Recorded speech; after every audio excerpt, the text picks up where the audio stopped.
Hey, what's up? It's Rashad Antonio. We are the Western Bros, of course, on the Upon Further Review podcast. House of the Dragon, Season 2, Episode 6, Smallfolk, all spoilers. Got to talk about the thing to talk about the thing. Indeed. And I, I watched this episode a little bit later than usual. So did Tony, because we have real lives. but Right. we watched it this morning, and Tony almost spoiled me, but I'm not gonna put him out there. Ah! But I do want to talk about how I was having like a small issue trying to find what the overall theme of the episode was. And I'm still kind of like ruminating on that. So we're gonna figure it out in real time today. I don't have any I don't have like a stamp like, oh, this was about, like, I'm not totally confident in it. So we're gonna come to a conclusion. We go as one of our former leaders used to say, we go shoot from the hip. Yeah.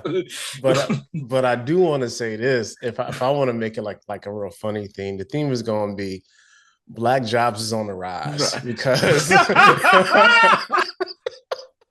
Black jobs are on the rise. Oh man, we got several black jobs on display today, man. Yes. And let's just get to the first one. And that is our homie. One Corlys Valerian, you know what I'm saying? AKA the hand of the queen. Yes. Goes over to Dragonstone.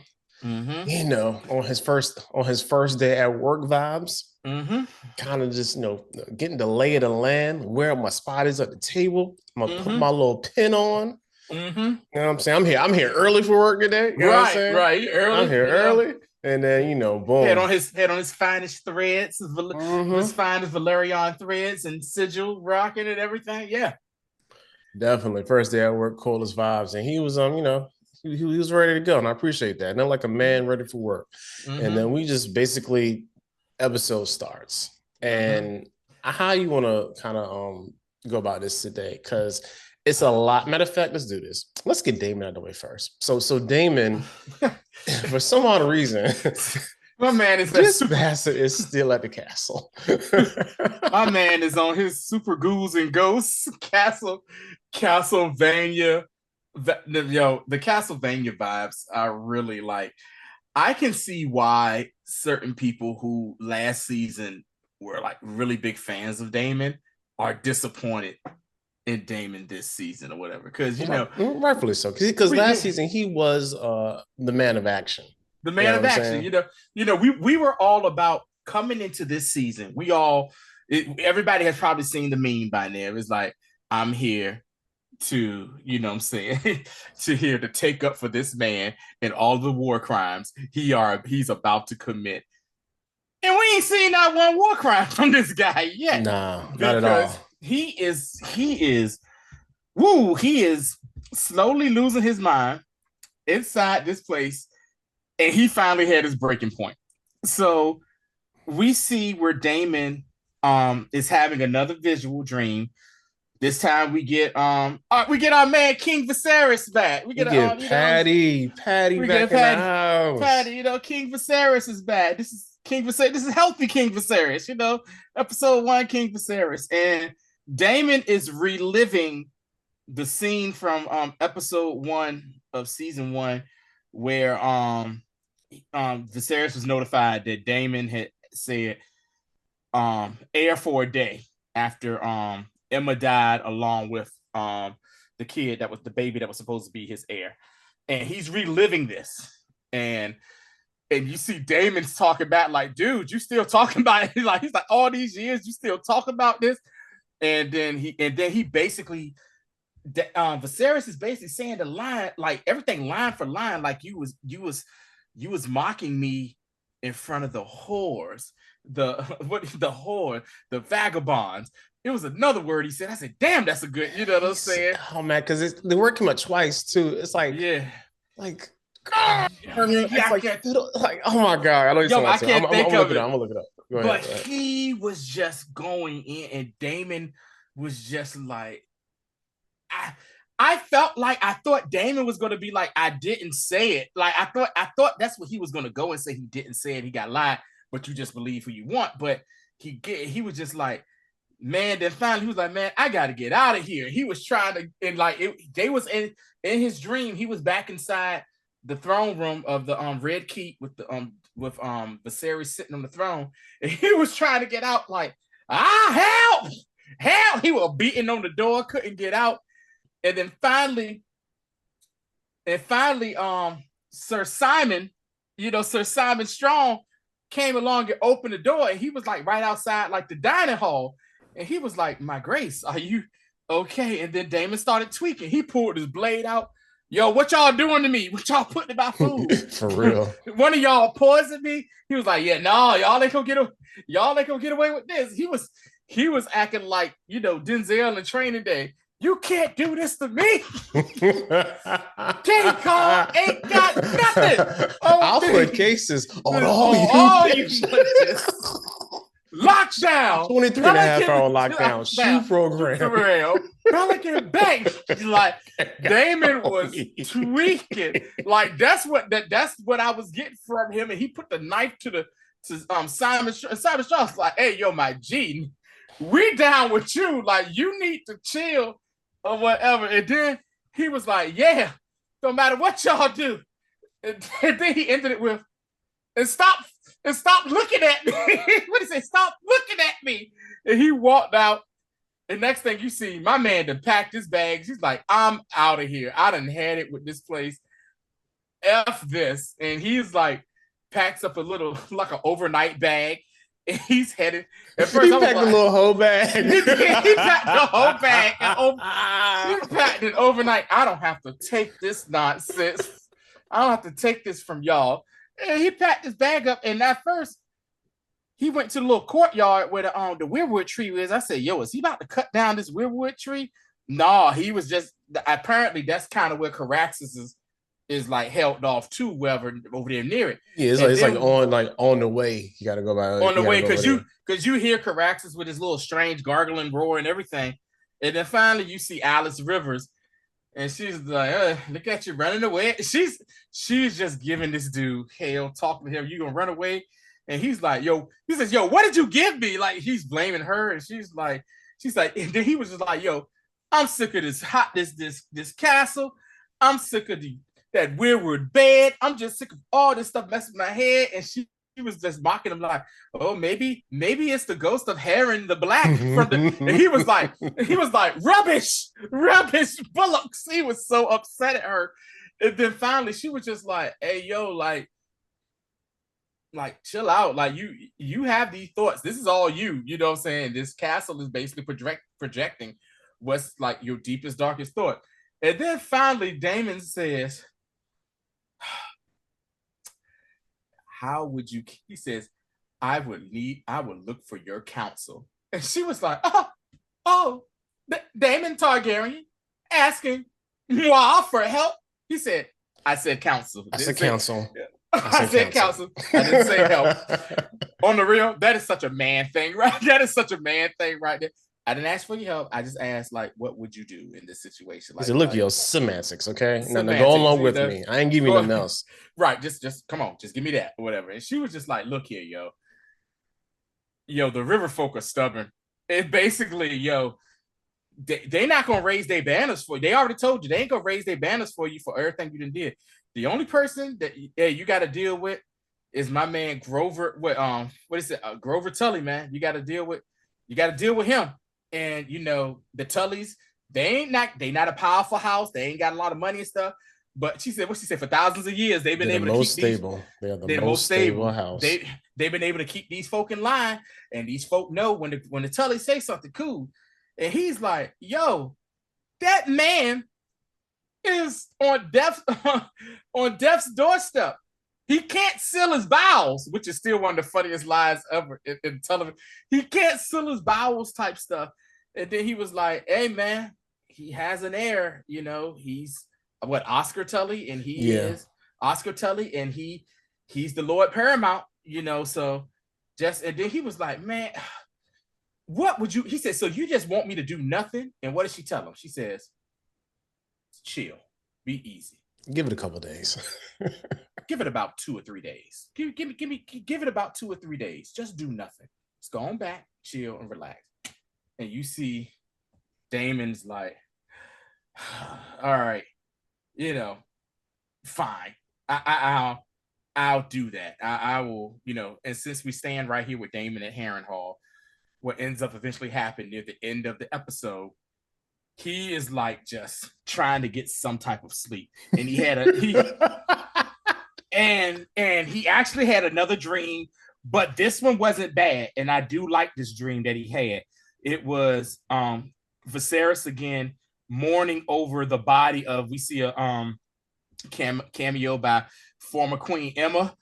Her body's laying there and the baby, and he's crying, and he's like, oh my God, I miss my God. He's crying. And then Daemon comes over and consoles him, and is like, it's okay, brother, it's okay. I should have been here. I should have been here with you. And like I've always said about Daemon is who he is, but he really do love his family. And in a very weird and odd way. Yeah, in a weird, odd way. Even we saw it in the first season when they came back, when they called Rhaenyra and Lucerys to court because they wanted to challenge the validity of them being Velaryons. And, Viserys did his little limp down the thing, and his help, and he was like, I said I don't need no help. And then he looked and saw it was Daemon, was like, oh, okay. And Daemon was like, don't let them see you fall. Let's go. And then the crown came off, and then he placed the crown. It's like he was coronating him. He put the crown on his head. And you see that Daemon is like saying all this stuff. And then next thing you know, he's like being woken up out this dream by, of course, our guy Simon Strong, his right-hand man.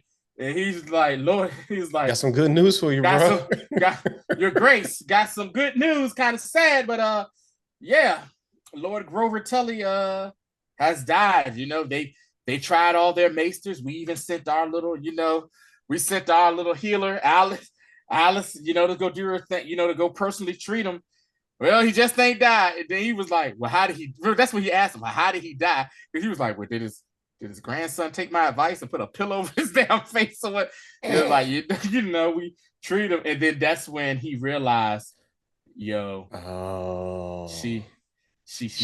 looked out for your boy. She looked out for your boy. Tony, I also want to say that Daemon is like, okay, this kind of goes along with like the theme I'm thinking about the episode. Mm-hmm. You know what I'm saying? It's like you should never mix business with pleasure. You know what I'm saying? Because that's kind of like, I think that's a great theme for this episode. That's kind of interweaves with a lot of the stuff going on because you see him. Mm-hmm. You already know he wants to smash. Oh yeah. And guess what? She wants to too, because what she said when she saw him get ready to leave, she says, "You're going to leave without saying goodbye." He was like, "You already know, like, you already know the vibes. Like, you're not gonna say bye. You already know what that means. You ain't gonna say bye to me, baby. That's what you ain't gonna say bye to me, boo. Like, when you coming back? You know what I'm saying? So." Yeah, that's like definitely where I'm glad that he has been so distraught that he can't even think about vagina right now, because he's like, I gotta get the hell out of here. So good. Even though like people were pissy about Daemon and his whole like side quest at Castlevania, I'm glad because it human, and I heard you say super ghouls and ghosts too. It humanizes him in a way that he's not this almost like he's not this almost like superhuman villain from last season with like he's not like the villain with a heart. He's not like, that man is really going through it. Yeah. Which kind of leads us to, let's talk about.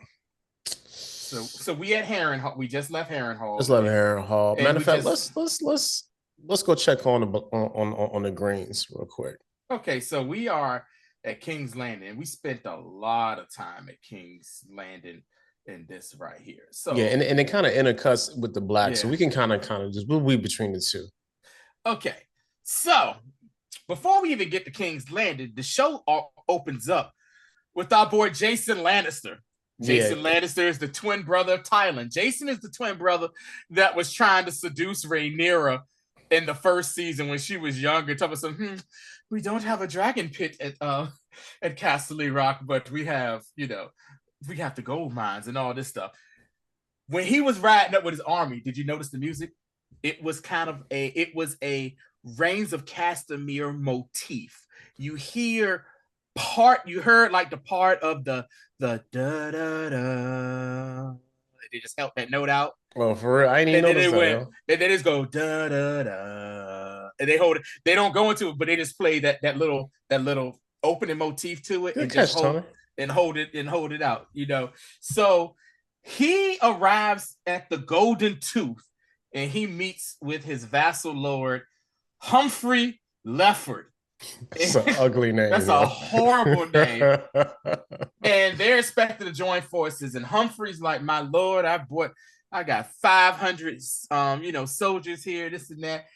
And this dude is a stereotypical Lannister. Feeling himself. And he's like, well, I've brought 1,000 and 7 times the more archers out, with this. So he seems like he has like almost like a 8,000. He got a full army, yo. He got a full army because he said 1,000 soldiers. So 7 times that, what, archers? So 7,000. What, 7,000? I'm just saying, like, simple math here. Simple math here. They brought lions. They had lions too. I was like, what is these lions? Like, what are y'all doing? You saw the dude face? Saw the dude face looking like what the hell they got lions? Like, he was really straight flexing for no reason. Yeah. I don't even know if lions can like be in that daggone like that climate. You know what I'm saying? Yeah, you know what I'm saying? So then he says, this is where the full Lannister comes into play too. He's like, send word. He says, he was like, yeah, so I guess we get ready to go to Harrenhal. The guy was like, Humphrey was like, yo, we're gonna head over to Harrenhal, right? He says, eventually we will. He says, we'll go once Prince Aemond arrives with Vhagar. And with Vhagar, because Caraxes is going to be there. So, send a letter and let him know of great haste that we need him and Vhagar to show up here. And he was like, well, the dude was like, so what you plan on doing until, we hear back from the prince? He says, hey man, my boy's been long travel. You know what? We'll make use of your keep.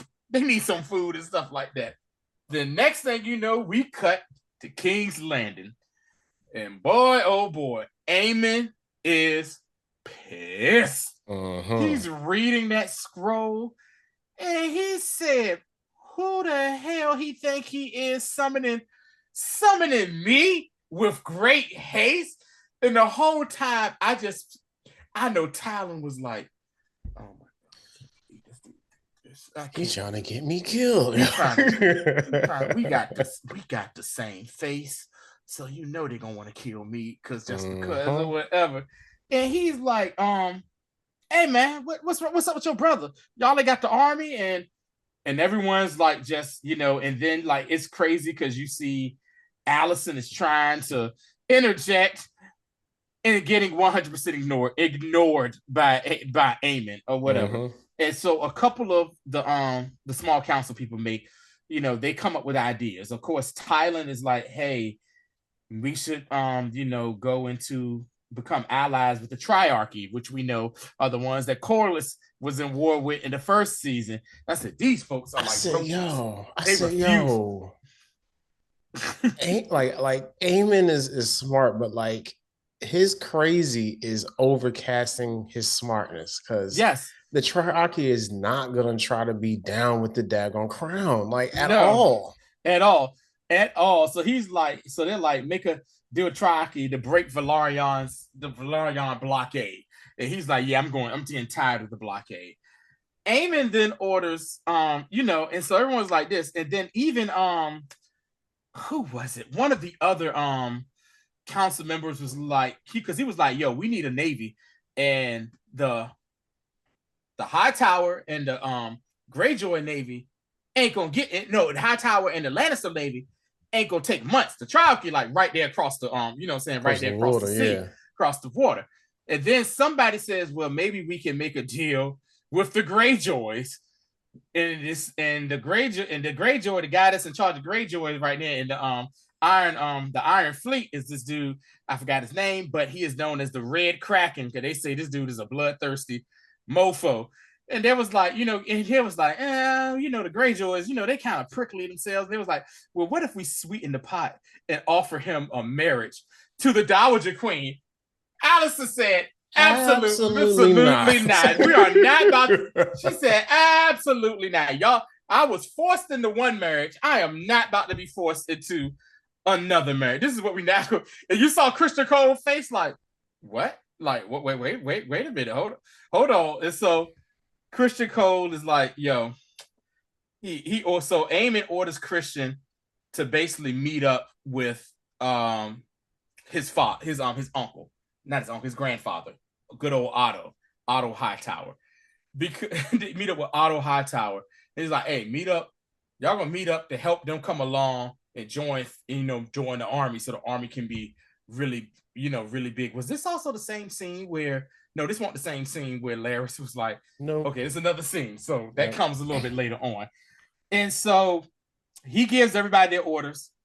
And like they're trying to tell him too, hey, yo, this blockade is messing with the food with these people. And he's like, okay, whatever, we all right. And so he tells everybody, all right, y'all dismissed, and then tells his mother, you can stay behind, mother. This dude did not make no eye contact or even look in his mother's direction. He basically told her, yeah, your services are no, why are you even here for these meetings? And she was like, yo, I served on the council when your father was alive and he just wasn't well and stuff like that. She was like, and he was like, yeah, father's dead. He said, father's dead. You served your purpose. You can go ahead and there's no need for you to be around here. Aemond like point out a dead parent. Yeah, he was like, hey, ain't no need for you to be here. You can just go ahead and kind of like just peace out or whatever. We don't need you here. And she's like, what? And she basically made a good point. And she was like, were the injustices done to you as a child blinded you so much that you still acting like, you know what I'm saying? Because she told her he was petulant, you know what I'm saying? You're petulant and all this stuff like that. And that he's a hothead. Because he even was like, yeah, because they brought up the whole, hey, man, we're going to Harrenhal. And he like, yeah. And somebody was like, yeah, Daemon may be there. He was like, yeah, I look forward to seeing him or whatever. I have a feeling that as a child, Aemond fantasized Daemon because he's heard all these, and you saw it too. Yes. And you saw it too in his face. He has probably heard all these wild stories about his uncle. Was just this wild, was a great swordsman. He was a great dragon rider. He was a wild dude out here smashing everything in the brothels. The people in the, you know what I'm saying? They used to call him the Prince of Flea Bottom because they said the Flea Bottom folk, they loved him and everything. And he's fantasy. He even kind of looks like him. And he's and Tony, his name is basically Daemon. It's just with the D in front. You know what I'm saying? Yeah, and seriously, yo, like he wants to be Daemon so bad. Like we talked about this last week too. The episode last season when it was the family reunion for them. Mm-hmm. When everybody's about to get married and stuff, and they were sitting there at the table, and Viserys gives his speech, and when the kids started acting up, and he was like, "Look, yo, you ain't the oldest, but you the biggest here. I need you to calm down." Yeah, and they had a small face, so I was like, "Oh." Damon looked at him and just like, "Come on, yo! Like I know what you're doing because I'll be doing the same thing too, yo." Yeah, right. And so what's even more funny is too. Earlier in that day, is when Daemon chopped half of Vaemon's, the names are just killing me right now, Valarion's head off after he called Rhaenyra a bastard. Everybody else was like, oh. Aemond was the only one that was like, yep. I did the same thing too. He said, it's true what they say. Yeah, you are him. You really about that, yo. You really about that action. I like that. I like that. I like it a lot. I want that. So he like has a death wish with Daemon. He's like, I want. It's almost kind of like a Clegane Bowl type thing where them two are going to finally, when they finally meet up, it's gonna be magical. Okay. Also, Grand Maester comes in, busts in, and break that up. Orwell is like, great news. The king The king has been responsive. Aemond looked up and said, "What?" He said he's been responsive. You know, he mumbled something and he's gurgled, but hey, he woke up. That's the thing. You know, I wasn't even expecting that. My man woke up, so we should be. Hey, look, yo, we just finished putting some fresh collard greens on him. I didn't know. I didn't know what was going to happen. You know what I'm saying? Collard greens. Matter of fact, we mixed up since we got him on collard greens at the city. We had to mix up the kale. You know what I'm saying? Put some kale on that boy. Fried, dyed, lay it to the side. Hey. Best we can do. You know what? So the aim is like, okay. And so then we cut to seeing old Aegon. Crispy. Worse for wear. Worse for wear. My man is breathing like he still got gashes in his side, so you can hear the air coming out of his lung, like that breathing. And I said, "Yo, are they pulling the colostomy bag out this dude or whatever?" No, it was the collard greens. They was pulling off this dude. So we got to get some fresh kale up on this boy real quick. Fresh kale up in here. And like the way that it came off, like it basically was rotting. I'm like, dog. Yeah. Ain't no way, yo. Y'all not doing a good job. You got to change. You got to dress him a little earlier than this. These bandages need to be changed, like maybe once every 2 hours or something. Right, like that. Them things around the clock treatment. So he's there, and then Aemond comes in and sees him, and Aegon is like sitting there. And Aemond's like, "Hello, brother." And I'm like, "Yo, he gonna try to finish this dude off right here." And he comes up to him and is like, "How are you doing?" He says, "What do you remember?" And then he was just like, "I was flying Sunfire." And he was like, "Yeah, you foolishly challenged Rhaenys and Meleys." And he grabbed him by his arm that's jacked up and was trying to lift it. You know that thing, bro? He was like, "What? I don't remember nothing." He was like, "Man, leave me the hell alone, yo. I don't remember nothing. Please leave me alone." And then he put like was that the king ball that he put? Yeah. The ball that they put. Yeah, that was like one of the extras. No, I think that was his, right? That was his. He put it in his hand and was like, "No need to rush this. Get."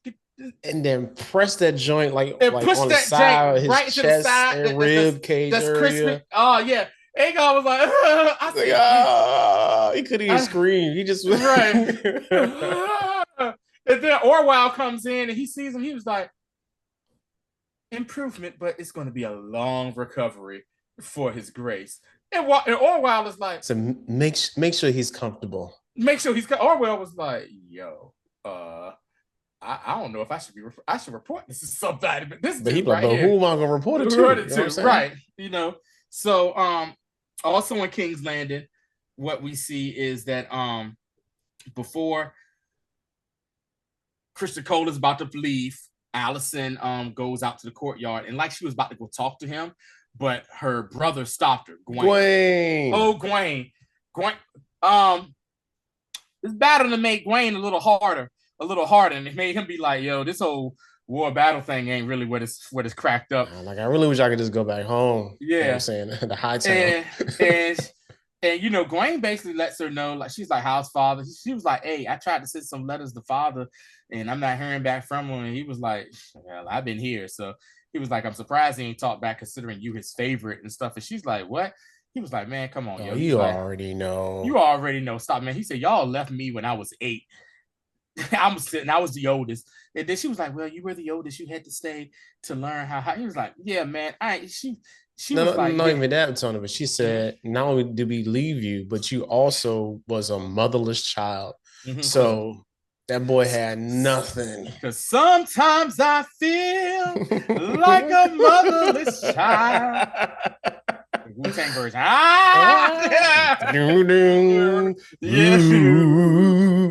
right. Oh, that was from the Sunset Park soundtrack. Anyway. Yeah, Sunset Park soundtrack. Yeah. So he's like, and then she's just like, then she asks us about her 4th child that we've heard about, but we've never seen. Darren. One of the blackest names to have. I mean, it's even spelled black. It's spelled Daeron. I said Daron. Daemon out here. So Daemon is 16 years old. Yeah. And he's back at the house. Uh-huh. He seems like a upstanding citizen in the world. From Gwen. Gwen's like, look, yo, he's basically sensitive, he's smart, he's a stalwart. I mean, he's like, he's strong at his stance. Yeah. What she said? She said he's as strong with the lute as he is the sword or whatever. Yeah. So your boy, he's learned. And he can sing a tune for the girls. Speaking of the girls, he's smashing chicks. So he's doing all the things that you expect a medieval heir to do. And your girl is like, man, I ain't had nothing to do with that. Yeah. So she's sitting back thinking like, yo, that means I must be a horrible mother to do that. And he reassures her by saying, hey, it's not necessarily you, but he says, hey, he grew up in the comforts of Old Town. He said the Red Keep basically ain't Landing, no place to be raising kids in. Ain't no place to raise no kids. He said it turns people into things, and that's what it does. During this time, we still at King's Landing because a lot of stuff was popping off at King's Landing. Misarya, Rashad's favorite character, the White Worm, her spies that she sent over there, the praise, and get over there, and they start praising the name of Rhaenyra. Misarya spies spread rumors that the royals live in abundance while the small folk are starving, and you see it inside that little inn or whatever where you see Ulf, the guy. You see Ulf, the Oof. And then you see the girl lady that he's sexually harassed. Yeah, and that's the same one that Aegon raped took advantages with last. You see that really aggressive. And also the one Aegon. Not Aegon. Aemond's number one bottom mother is right. And it's funny because it's like Off was like ordered his. But I have a pretty great spot. What? What is Siri talking about? It's crazy. Off had ordered some stew. The chick brings the stew out, and he's like, "That's it." She was like, "Look, yo, all we got is fish. Basically, people are just fishing off the bank of the Red Keep because that's the only type of meat they could get." And he's like, now me, Now you know me, Rashad, being the black person I am. Ain't nothing wrong. We take some fish and make a good old fish fry out of that. But after a while, and especially if I feel like the fish off the bay in King's Landing is probably trash. You know what I'm saying? So they are struggling, and and I can't help you. Like making a fish stew sounds disgusting. You know what's crazy too? I'm surprised that madam was spreading it too, considering that I'm not. But then again, I think about it. Hate to say it, she's a hoe. she's a whore. I'm just saying. Not even that, but like she part of the small folk. Yeah, you know that's what I'm saying. True. Yeah. And also, business ain't booming for her because ain't no money, ain't nobody. It's like so. Right. You know what I'm saying? The economy is down bad in King's Landing right now. Yeah. The blockades are going up. They can't get no real food. And just quick back to Misarya and Rhaenyra. They's like, yo, like, look, hey, got some good news for you, big dog. They have word, and I'm saying that the locals are starting to get restless. So we got a good victory on that. Yeah, because the chick, she starts saying like, oh yeah, some of my girls went to the Red Keep. And let's just say that they ain't hurting for nothing. So they had a good time. They had a good time. Honey cakes, all types of. I was like, man, that sounds delicious. Honey cakes, lemon cakes. They were mutton, drinking wine, and you see Ulf face like just getting pissed about it. And he's looking like, man, I should be there too. Right. I got the blood in me. I got the blood in me. I should be there too. And on top of that. And so you see that going on. Also, so let's say a couple of days pass still with the small folk. You see Hugh's wife in like his long line. They're trying to get I don't even know what the hell that is. They were trying to get some semblance of rations or something. And the dude gave out the last piece bit, was like, yo, hey, that's all I got. And she was like, yo, like, that's like, I've been here since this morning. What do you mean? This is all you got. He was like, hey, that's it. She said, give me the scraps. She said, yo, give me scraps. That's what she said. In the meantime, Ulf is sitting there, and then you see the Hightower soldiers bringing in like 10 lambs, and he was like, what? So the dragons eat better than us? What, you know what I'm saying? Eat better than us? You got food for the dragons, ain't got meat for us. Where's my meat? Where's my meat? We don't have that. Come on, yo. What's going on? Meantime, inside the Red Keep, Larys is still letting Aemond know, hey, yo, your folk are getting restless out there. We need to do something. And he's explaining that the crown is supposed to provide for the small folk.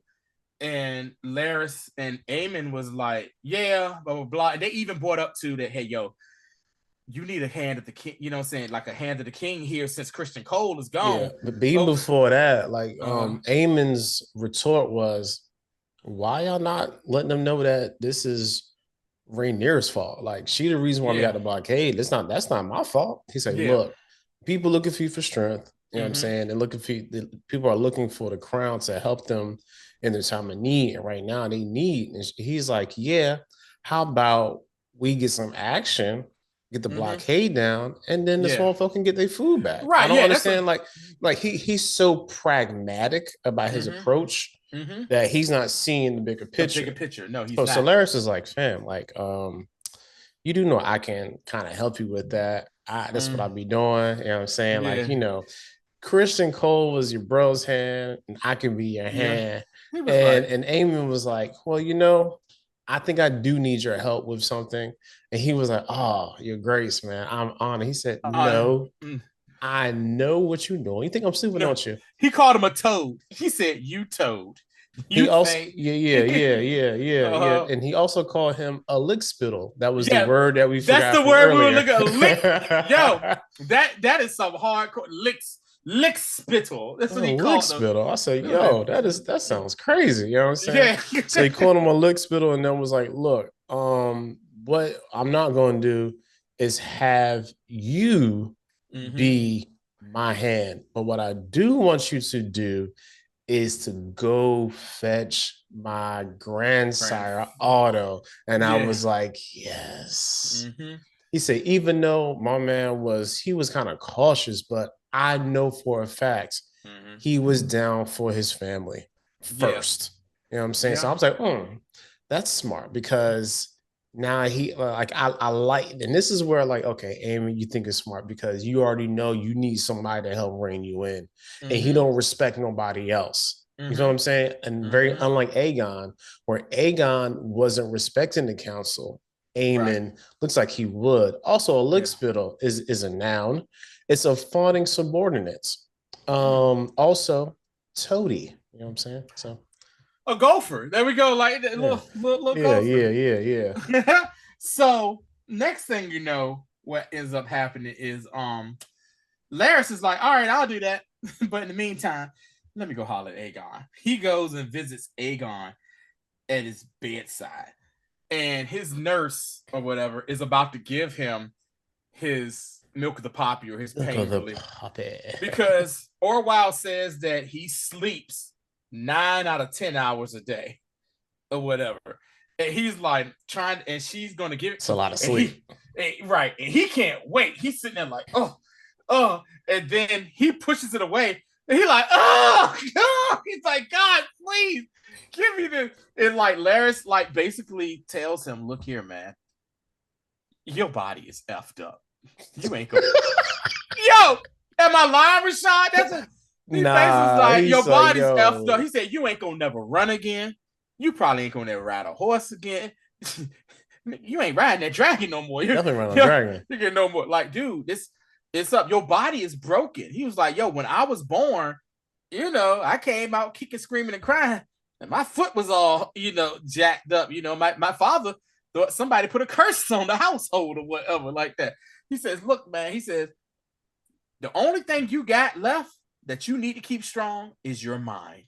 And this right here ain't gonna help you in that. You're gonna have to deal with this pain just so you can get your mind, make sure your mind is strong. And he's like, it is like Aegon realized what he was saying, but he was hurting so bad. So that's because that kind of goes back to how they're mirroring Aegon and Viserys' story, because yes, the same way when Daemon came through was like, nah, don't get him nothing to drink. You know what I'm saying?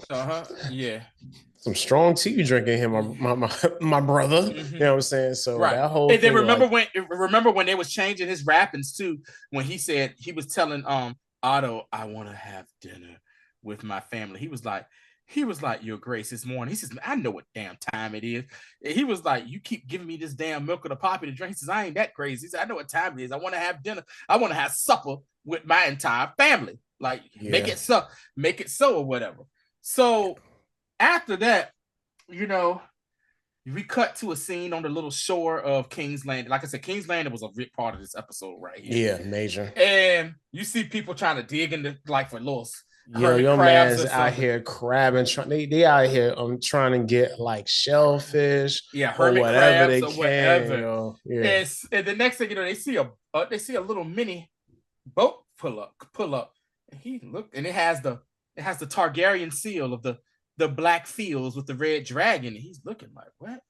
And he flips that. It's apples. It's all types of food. They got fruits and veggies. You know what I'm saying? And then he look up and you just see hordes of ships. Because at first I was like, little boats, rather, like little small boats coming in. First I said, I hope Rhaenyra don't think this one little thing is gonna help these people. Because that dude could be like, hey, y'all, let's take this split. This would be. Let's just be quiet. Dig his flag in the ground. Right. Keep it moving. It was hordes of boats coming in with the stuff. And then next thing you know, you cut. And then you cut to the scene where inside the Red Keep, where Alicent goes to go see Helaena. Helaena still has her bug fetish. She's still handling things the way she wants to, and the mother goes. All right, let's keep a watch on her. She said this bug doesn't sing anymore, so it's gonna come back. I don't know how. Yeah, somehow it is. She said this bug doesn't sing anymore, and so she's sitting there, and then Alicent was like, "Hey, come on, girl, let's get out the house. Let's go to the sept, and we'll light a candle for Aegon." She had this look like, F him. Like, I don't want daggone light none for that daggone mofo. But she's like, all right, cool. And so then you cut back. So then time passes and they're inside the sept, but people outside are coming.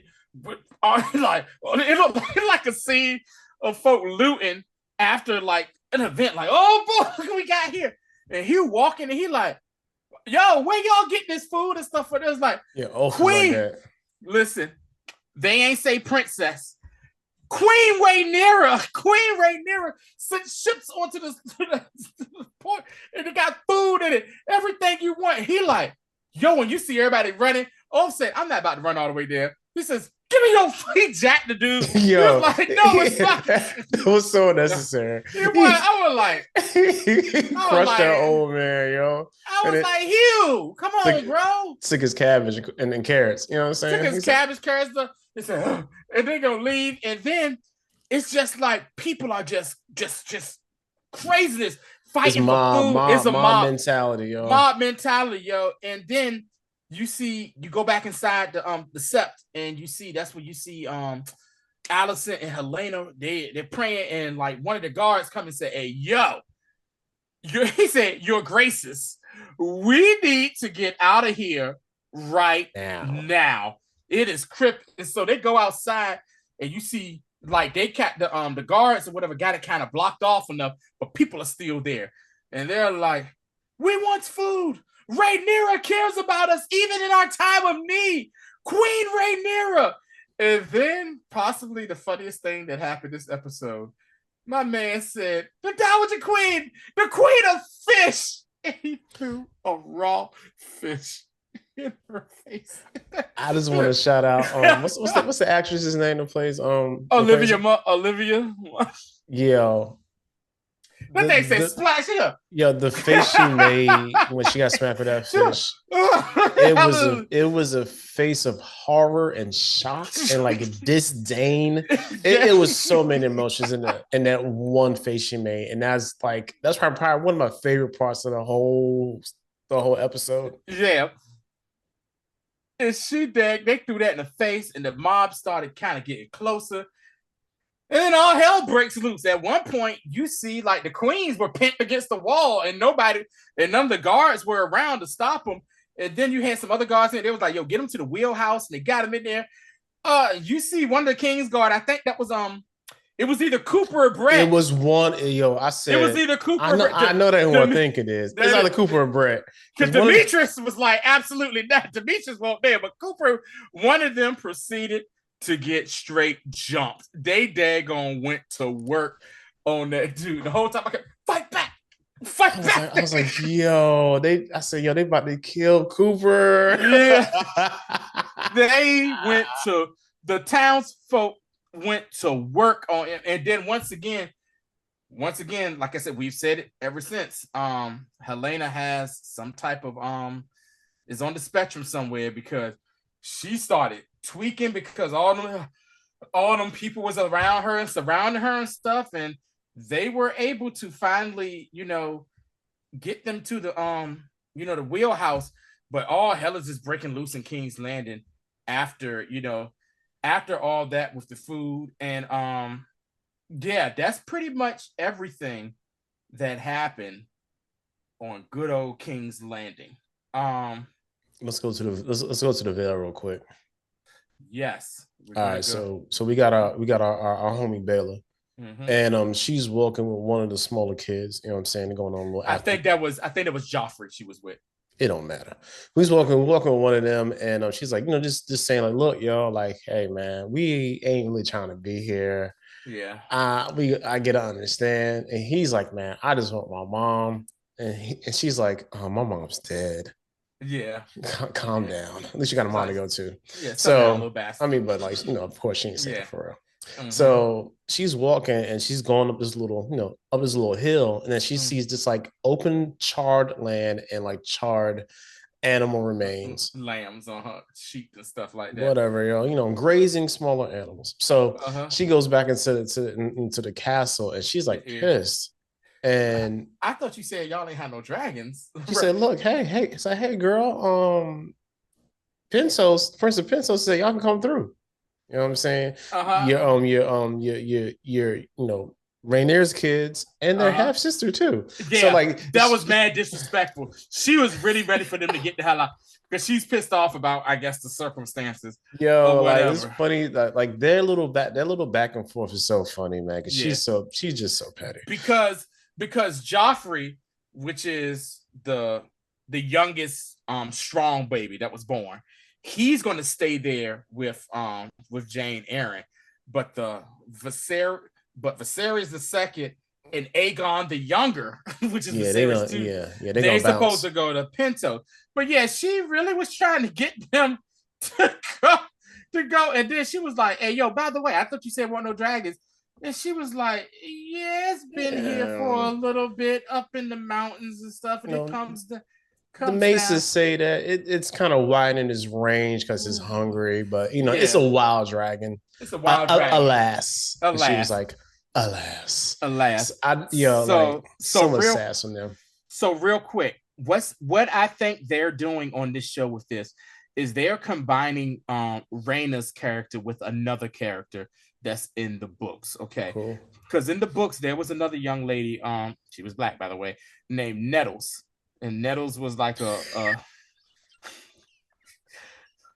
Nettles was a lowborn. Such a black name. Nettles, she was. But it's true. So in the books, because I think this is what they're doing, they're combining. Nettles was a lowborn young lady. She black, and she basically tamed the wild dragon known as Sheep Stealer.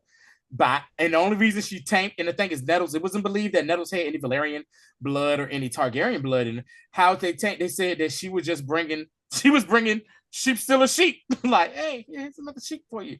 Just kept bringing sheep to him until finally Sheep Stealer was like, all right, bet, hey, I like you, or whatever. You my dog, girl. You're my dog, and that's how they became. That's how they became. So she became the dragon mount for for Sheep Stealer, which is one of the wild, because it's 3 wild dragons: Sheep Stealer, Grey Ghost, and the Cannibal. I wonder if we're gonna ever see Cannibal, because the Cannibal, they said Cannibal eats anything, even other dragons, whatever like that. No, that's cool little tidbit. So if they do, they are doing that, and that's a very that's real interesting. Because also in the books, the Nettles end up having a relationship with Daemon, and they like fall in love type stuff or whatever. Like, that's weird. All right, so we're done with the Veil. It's time to go back to. Matter of fact, let's Driftmark. Let's go to Driftmark real quick. Okay, so go ahead, Rashad, because this is your boy. Yeah, so we got the Hull Boys. We got Adam and Alan, and which is which, yo? It's Alan's the one that had the turban on, trying. And we find out later on why he had that turban. Why he had the turban on. So Alan outside, you know what I'm saying, chilling, hair wrapped up, you know what I'm saying, looking like, yo, this is what's popping today. I got my hair wrapped on, just doing my job. And the Corlys is like, look, yo, like I need you to be my first in command on the ship. He said, look, you prove yourself. You're gonna be my first mate. First mate, big dog. And he was like, yo, everybody respects you. You proving yourself out in the stepstones. Like, so he's been putting, like, just like his brother said, he's been putting in work. And then and he's like, nah, man, I just want to, all the day's work, boss. All the day's work, boss. But you know what also too? Corlys is also taking Rhaenyra's advice when she said, legitimize these boys. It's like, yo, man, like he shouldn't be hid away. Like, yo, he should be raised to a high standard. Caitlin Stark, take notes. So he's talking to Corlys, and he says, so is this like a request or is this like an order? A command? And he was like, I expect you to be here on the morrow. Yeah. And he was like, shit. All right. And then the funny thing is, like, you see Adam like, bitch ass. Like, he should have been like stop Adam like being stupid, yo. You know who we are, man. Like that, yo. What the hell are we? What the hell are we doing here? So back at the crib, like he's out here razoring his head with a warm butter knife. But the thing is, you see the hair, right? Oh yeah. He has stubble of white. I was like, okay, so that boy could have easily had a little fro popping off, but he chose not to. So, he's basically probably been hiding who he is his whole life. He probably said, man, what you got, alopecia? Like, yeah, I got alopecia. That boy been bald forever. And you know what I'm wondering? I'm wondering if Adam is dyeing his. I don't think so, because his roots are really black. You know what I'm saying? I think he got his mama's genes. You know what I'm saying? So and his funny thing was, like, he was talking to his brother, and and Alan was like, man, you even act like him. You know what I'm saying? Yeah. Adam said trying to be like that about Alan. Trying to be all like, false humility and act like you don't really want something when you do. I'm like, he said, you even act like him. And then he tells his brother, stop trying to wait for something that's never gonna happen. That's never gonna happen to you. And that kind of like, and Alan's looking like, man, like, why are you even acting like that? Like, he basically got what you need. He said, look, yo, we his sons. You know what I'm saying? And he was like, he at least acknowledged you. He don't need to acknowledge you. And he was like, and then Adam was like, oh, he would have rather that Driftmark go to the sea than go to us. Yeah, that's what Alan. Yeah, Alan, bald head ass Alan said. Yeah, I mean, but to be honest, Tony, I understand, because he's never been acknowledged. So it's just hurt. He's hurt, and his hurt is speaking, and it's coming across as false humility, but it's really anger, because he, like, I can't even imagine this. So I'm gonna tell you what it is. Let me finish my thought. I could not imagine having to work with my father for years. Know he's my dad, and that bastard never acknowledged me. I saved my dad's life, and then he never says thank you, son. So his bitterness is warranted. It's just that his brother is a little bit more ambitious. You know what I'm saying? That's like the only thing. So what I got from this interaction too is this, like you said, Alan has more anger towards Corlys. Adam has doesn't have the anger, but Adam feels like, because he's the youngest, Adam with dreads feels like, he was like, yo, at least he acknowledges you. He don't even acknowledge me. Yeah. Alan's like, yo, he's telling Alan, like, hey, man, I know you mad at him. Alan, you're mad at him and you upset with him or whatever. And he doesn't call you his son, but he knows who you are. Meanwhile, he has a relationship with I'm just me. Here. I'm just here making stew. Making stew. Singing in the background. Singing in the background, making nets and picking up shells. And he don't even acknowledge, you know what I'm saying, me in that aspect. So speaking of nets picking up shells, we catch still on Driftmark, by the way. We catch your boy Adam.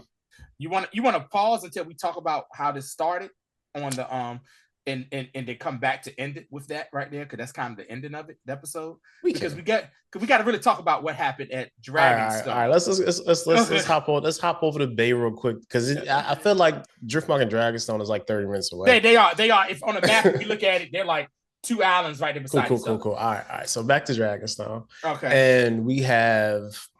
I just want to. I'm so glad Rhaenyra is starting to get active in more ways than one in this episode. Mm-hmm. So first, she's talking to one of the people on the council, and he's upset about everything's going on.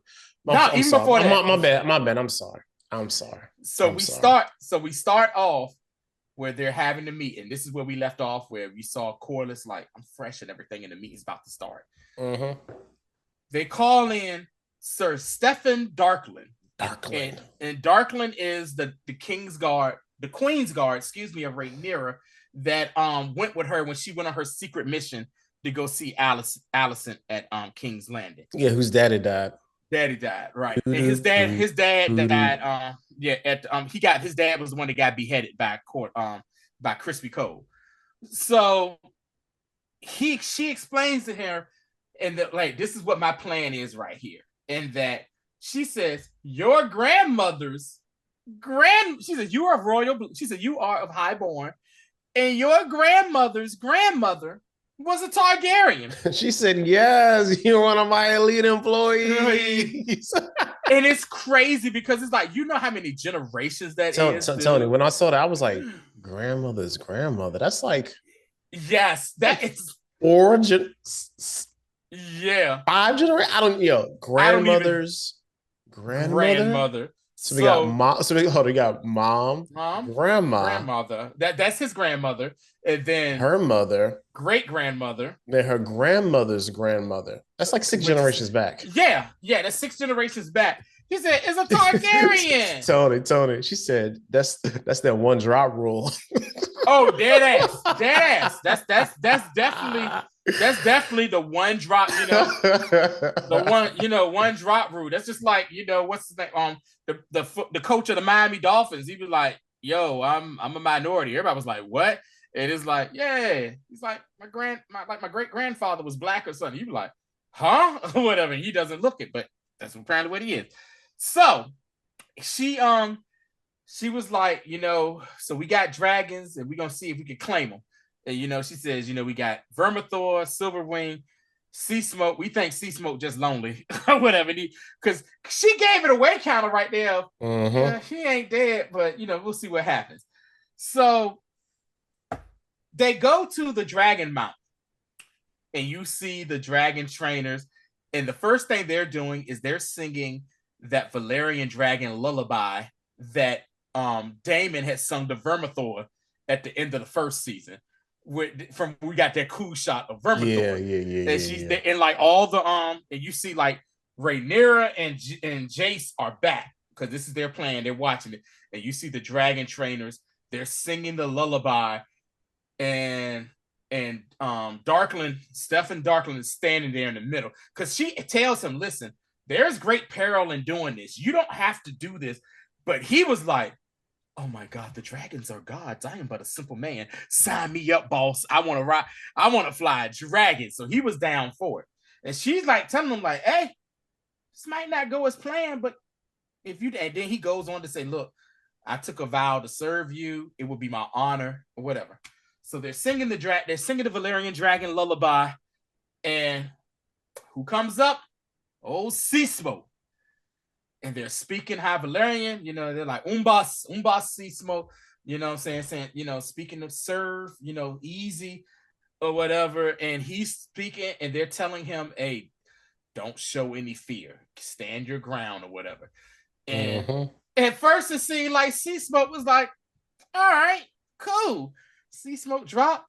My man, Stefan was excited. You saw his face. He said, oh, yes, I did it. I did it. Next thing you know, Seasmoke was like, Psycholite, Dracarys, he burnt. He set him on fire, and one of the dragon trainers said, I ain't gonna suffer, slit his own throat while he was burning. And Darkling was just sitting there, just in pain. Hey, and it looked like he slit his throat with dragon glass. He might have or whatever, man. He ain't no regular. You know, you talking about the dragon trainer? Yeah, like he slit his throat with dragon glass. Yeah, like dragon glass or something. So Rhaenyra was like, oh, that wasn't a good idea. That wasn't a good idea. And then after Seasmoke calls the damage, Seasmoke's like, hey, I'm done. It goes out flying. And so, and then that's when we get to the part you were saying earlier. Yeah. It's walking out like, and one of the council members, like the old dude with the like bald head old dude was like, look, yo, like, I know you had a good idea, but like that was crazy for that. We done lost a good man. You know what I'm saying? I'm basically like, on the real. Does he have a brother? Because ain't no more dark ones. You know what I'm saying? Like, house is dead now, yo. Yeah. So she turns around and open hand smacks this man. Yeah, Lord Celtigar. Yeah. Lord Celtigar gets smacks. She basically said, "What did the five fingers say to the face?" And she smacked the hell out of him. She said, "Darkness," and was like, "Look, yo, I done told you." No. She said, "Look, I should have told you that y'all should have really been scared of me, and that's on me. Y'all should be fearing me, and that's on me." And I like that about her, that she was like, you know what? I've been a little too gentle, and a little too kind, and I want to be a ruler that people love. I didn't want them to fear me, but it needs to be a good combination of both. She's realizing I have a healthy amount of fear, scared and respect fear. You know what I'm saying? Right. Both definitions. So we go to Driftmark. We go back to Driftmark. Okay. So we see Adam of Hull. Matter of fact, before we go back to Driftmark, let me just set up something else. All right. So we still in the still on Dragonstone, right? And we go to the room, and it's Misarya and it's Rhaenyra talking. And Rhaenyra was like, Misarya's like, yo, we got good news. Smallfolk is like spreading the gospel, you know what I'm saying? And she's like, okay, cool. And she was like, I thought you'd be happier about this. And she was like, man, I don't know if I can win. And then we got Pep Talk Misarya. It's like, look, yo, like, I think you can do this for real. You know what I'm saying? Like, I just need you to kind of see that we can win. Basically, we can win more than one way, but I need you to kind of stay the course. Hey, I believe in you. I got you know what I'm saying? So she has a sword in her hand, and she's walking out. She's like, hey, and might I add your grace? That's a good look. Yeah. You know what I'm saying? And then she puts the sword down and was like, oh, okay. And walks out. And I was like, I feel the vibes. Cause like I felt this last episode. I just didn't want to say anything because I didn't want to I didn't want to be hasty. And plus I don't like just shipping people all the time. But like I'm like, yo. Yeah, there's something. It's a little bit different. A little bit of effort going on here. Yeah. Right. Also, too, another reason why she slapped that dude Celtigar is because we need Daemon here, and she's also talking to Misarya about, I am so sick and tired of people saying I need Daemon. Rhaenyra. Hate to break the news to you, boo boo, but you need Daemon. But I understand just a little bit, just a little bit, and I think her thing is like, I need Daemon because he's supposed to be amassing an army. Yeah, I don't need Daemon because I need him and she also said too, I've been relying on Daemon to be like my strength. So I can. So I can be the kind one, and he can be like the, like the unhinged one. But that ain't really working. And she was telling Misarya a great story about how she said I was always jealous of Daemon because he was a man. Number one, he was a man. Number two, he was respected. He was a swordsman and stuff.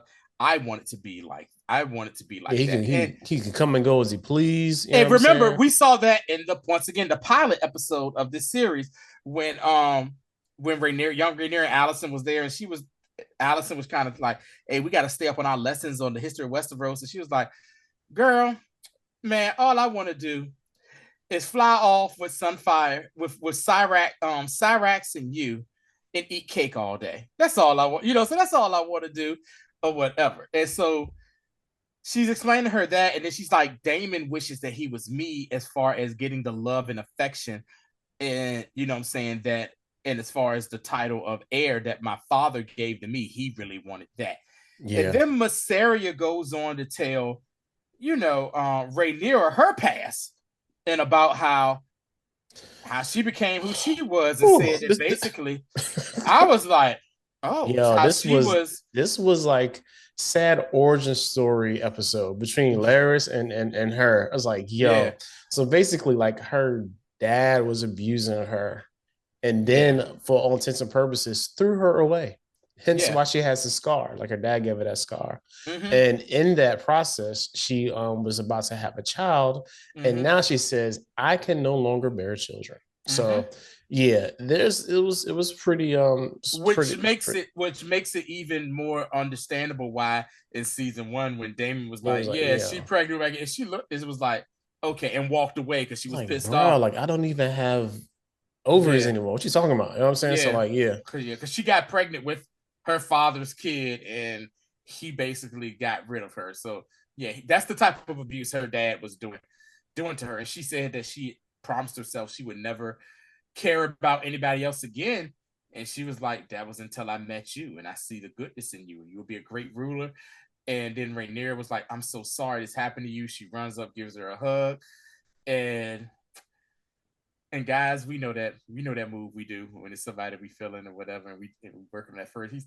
They started a little nuzzling on the neck, little nuzzle on the neck, little nuzzle on the neck, and then they started kissing, and then somebody busted in, and it was like, "Ain't nothing going on around here, boss." Yeah, and from there, from there, we're gonna stop, and we're gonna go back to Driftmark. So we got our Adam out on the beach, you know what I'm saying? Just trying to get some crabs or whatever. Just whatever he's doing. Just doing the best he can. Matter of fact, and then he looks up and he sees a dragon, and he freaks out. And it's your boys, and it's Seasmoke. Seasmoke is back around. And very similar to the I think the second episode. Yeah, when he's on the beach. See Seasmoke on the beach, and Seasmoke is circling. So Seasmoke like, yo, there go your boy again, yo. All right. Circles. Everybody scattering. Adam books it for the daggone forest. You know what I'm saying? So runs up to the beach. Seasmoke still circling him. He's running, looking, trying to find him. And the most misfortunate thing happens to him. He's running and he hits his shin. I felt that, bro. Boy, I was writhing in pain just watching this, because ain't nothing worse than running and hitting your shin. It is shin and pinky toe. Yeah, two worst things. Yeah, definitely pinky toe on the side of that bed. But so he falls down and looking and boom, jump scare. Seasmoke's in front of him, and Seasmoke is edging towards him, and then he's like, yo. He still hasn't burnt me yet. You know what I'm saying? So back to Dragonstone. Go ahead. Before we get to that, I'm gonna tell you what I was getting from that scene. You know what Seasmoke was? Rashad, Seasmoke was basically like a dog. A scary looking dog, like a rot or a pit. It's not gonna bite him. He just want bite. He just want to play. He wants to play. And you know how, like, it could be scary if it's a scary dog and it's chasing you like, yo, and the dog, like, no, I just want to play. Oh, that's all Seasmoke wanted to play. And my man was horrified. Seasmoke not understanding that I am a dragon and I am horrified this man. And he was scared to death. I know he itched a brick, yo, for real. He said, look, yo, you the closest person I've been around that is not only black but has locks. They're not white, but you the closest I got to Rhaenyra. So I think I'm gonna be sticking with you. I choose you, baby. No, you wanna know what? You know what he said? Seasmoke got in his face, said, look here, I likes you and I want you. We can do this the easy way or we can do this the hard way. The choice is yours. That's what basically Seasmoke said. Seasmoke with baby D on him, yo. You know what I'm saying? Straight up. Chasing around the car. Say, look, yo, I got these brand new cookies. Ain't never had this before. Never had these before. Brand new. Brand new. So let's cut back over to Dragonstone. So after some heavy canoodling gets interrupted by one of the guardsmen. And he's like, what's going on, yo? It's like Seasmoke has been sighted. And she was like, that's what I always do. What's the rider? He said, with a rider. Right. And you saw the look on her face, like, what she said, who was it? He was like, she said, man, we can't see that high. She said, we can't see that high. And then she said, was it a green? And she looked at Misarya and said, was it one of the greens? And she's like, girl, this is news to me. I don't know. She doesn't even go to the council. She goes right to the Dragon Mount to get Cyrax. But Tony, did you see the look on the guard's face look at Misarya before they left? No, I didn't. I missed it. He was like, hell you doing? I know what you're doing. So like he definitely clocked it, yo. He clocked it. Daemon missing out. Anyway, I'm just saying he could have been at home. You know what I'm saying? But, he out in Castlevania. So she gets on the dragon, and Jace is like, "Ma," and Ma, he don't even say Ma. Where you going? Ma, where you going? Your mom be leaving for stores. So like, Ma, can I go? Can I go? Ma, can I go? You get the door locked. Get out of here. Man, she hopped on Cyrax and they left they did a nosedive down the beach and pulled up. She's like, I'm about to find out what the hell is going on here. Ladies and gentlemen, end of this episode.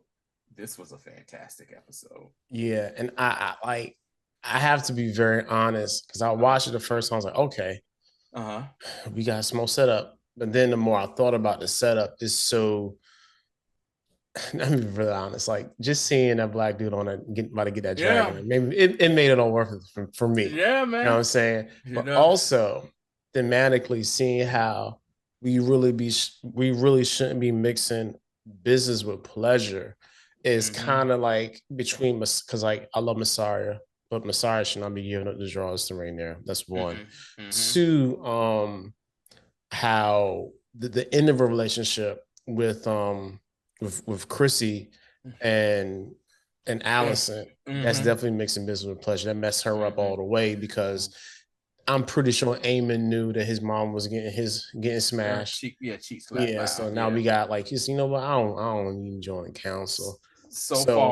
So far, Daemon hasn't mixed business with pleasure, but I'm pretty sure that's about to mix now. That old girl that got the river folk on his side by killing off my dude. If he's still there, I hope to God not.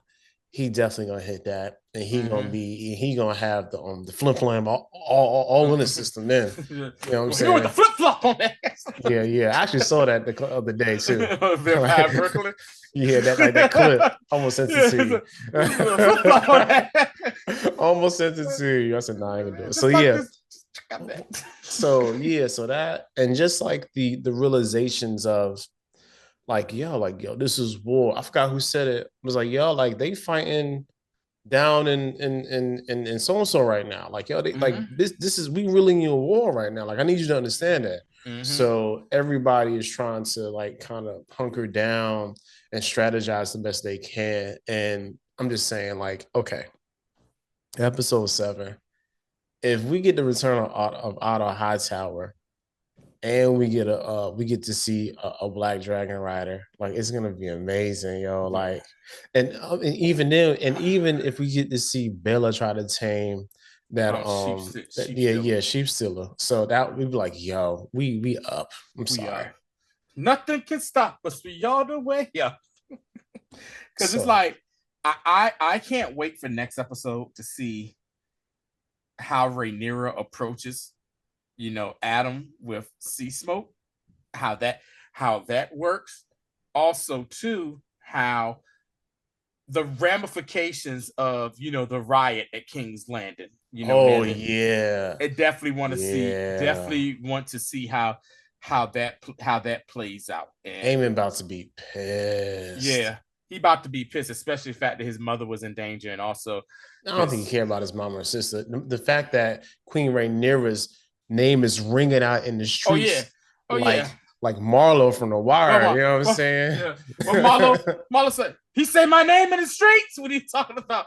He was like, man, we just didn't think. No, he said my name in the streets. Yeah. So, by the way, that actor that played Marlo, dude, really did kind of scare me a little bit. I was like, is this dude really like that? Just a little. I said, is he really like that? No, dude is just a great damn actor. He was also in Bosch, but he played a detective. So yeah.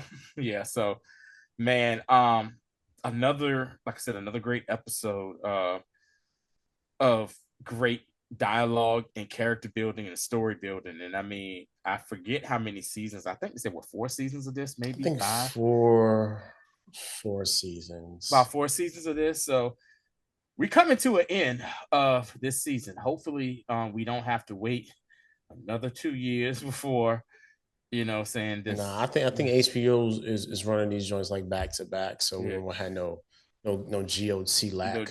Right. So yeah. But yeah, man.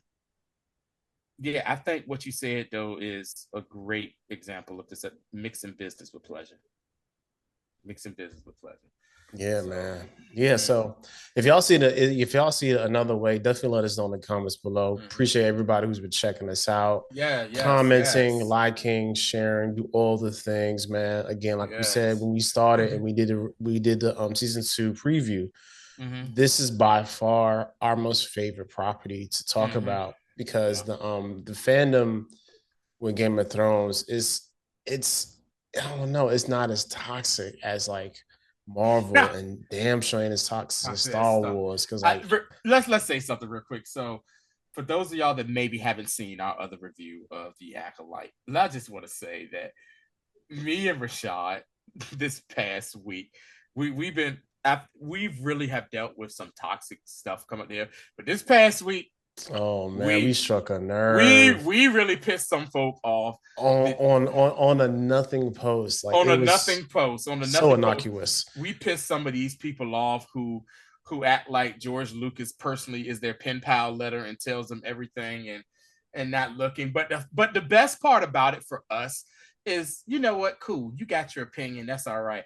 We have our opinion as well. That's why when we do our recordings and stuff, we always do it before seeing anybody else's opinion. Oh yeah, definitely. We don't listen. We don't listen to anybody else. But guess what ends up happening? Not saying these people listen to us because we're just nobodies right now in the whole podcast game, but a lot of the same views that me and Rashad have are some of the same views that other reputable, bigger name, podcasters about shows and stuff are saying. And like me and Rashad always say, we be knowing. Yeah, we be knowing, y'all. We be knowing. And the thing, it's just funny to us that people are so caught up in the thing. But it's like I said, the Game of Thrones fandom and fan base, you guys are great, and it's becoming a big thing. I wouldn't be surprised if soon they have a Game of Thrones con or something, probably after another show or something like that come up, man. Because I mean, it's so much more stuff that George can, come up with, and so many other stories that could come, man. So, like I said, thanks for following, subscribing, and liking our stuff, man. And And yo, tell a friend, tell somebody about it. Tell a friend. If you know about it. Like I said, we just two dudes giving our opinion. Yeah, definitely. If y'all don't follow us on IG, man, just give us a quick follow, yo. Like, I don't ask for much because it's been rough since last week. we got beat up a little bit last week by the Star Wars. They were they were mad talking about how we looked. Talking, man, I was like, man, racist stuff. I just started blocking folks. Like, you know what, man, I ain't got time for this. And the sad part is this, though, like, for real, if they would have done this to a younger version of us, we would have been frying folk left. Like, not even younger me. This first on the internet, like first doing this to me, like I was really putting a lot of I was going hard. I was saying, I gotta stop doing this. This is not healthy for me. Yeah. So I just block folks. Like, you know what, man? I ain't got time. Oh, you want to resort to insults and me and saying something you don't know. I don't know you. You don't know me. Somebody said to me, I was in my mama's basement.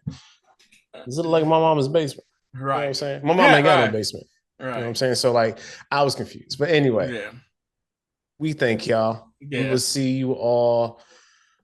Maybe Saturday or Friday. I don't know. Either way. Yeah. We plan on watching Deadpool and Wolverine Thursday. Yeah. So we're gonna collect our thoughts and then we're gonna review that. Kevin Feige said this is like 8 out of 10 in regards to the future of the MCU. If you're gonna put it on a scale of like Endgame being 10 out of 10, this is like 8 out of 10. Yeah. So definitely gonna see that. And of course, Monday back here, 7 p.m. with episode 7 of House of the Dragon season 2. I'm going to go ahead and get my ticket now for this. Yeah, I'm about to get mine too. I'm going to be getting a 3 p.m. ticket, so just all right, you have fun with that. But until the next time, y'all. Peace out.